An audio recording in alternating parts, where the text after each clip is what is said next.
Hi hello welcome friends. இப்போ பார்த்தீங்கன்னா நம்ம ட்ரேடுகோ ஆப்பில் எப்படி நம்ம ரீசார்ஜ் பண்ணி அதுக்கான கமிஷன் அமௌண்ட் எப்படி ஏர்ன் பண்ண போகிறோம் சொல்லி பார்க்க போகிறோம். இப்போ பார்த்தீங்கன்னா நீங்கள் கூகுள் பே யூஸ் பண்ணலாம், ஃபோன்பே, பேடிஎம் எந்த ஒரு ஆப் வேணால் யூஸ் பண்ணலாம். ஆனால் அதான் பார்த்தீங்கன்னா நீங்கள் அந்த ஆப்பில் பண்ணீங்கன்னா ரீசார்ஜ் உங்களுக்கு ரூபா கூட உங்களுக்கு ப்ரோஜனம் கிடையாது.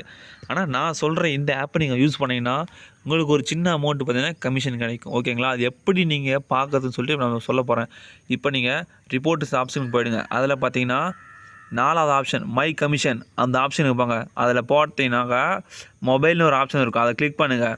ஏர்டெலுக்கு 2.5, பிஎஸ்என்எல்லுக்கு 4%, பிஎஸ்என்எல் டாப்அப்புக்கு 4%, ஜியோக்கு 2%, வோடாஃபோனுக்கு 3%.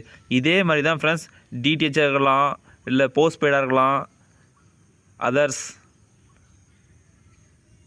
ஏஇபிஎஸ் இது மூலிமா பார்த்தீங்கன்னா எல்லாமே நீங்கள் கமிஷன் ஏர்ன் பண்ணலாம். இந்த ஆப்பை நீங்கள் யூஸ் பண்ணிங்கனாக்கா டிஸ்கிரிப்ஷனில் நான் நம்பர் கொடுத்துருக்கேன், ரெஃபர் கோடு இருக்குது. அதை லிங்க்கை யூஸ் பண்ணி லாகின் பண்ணேன். Okay friends.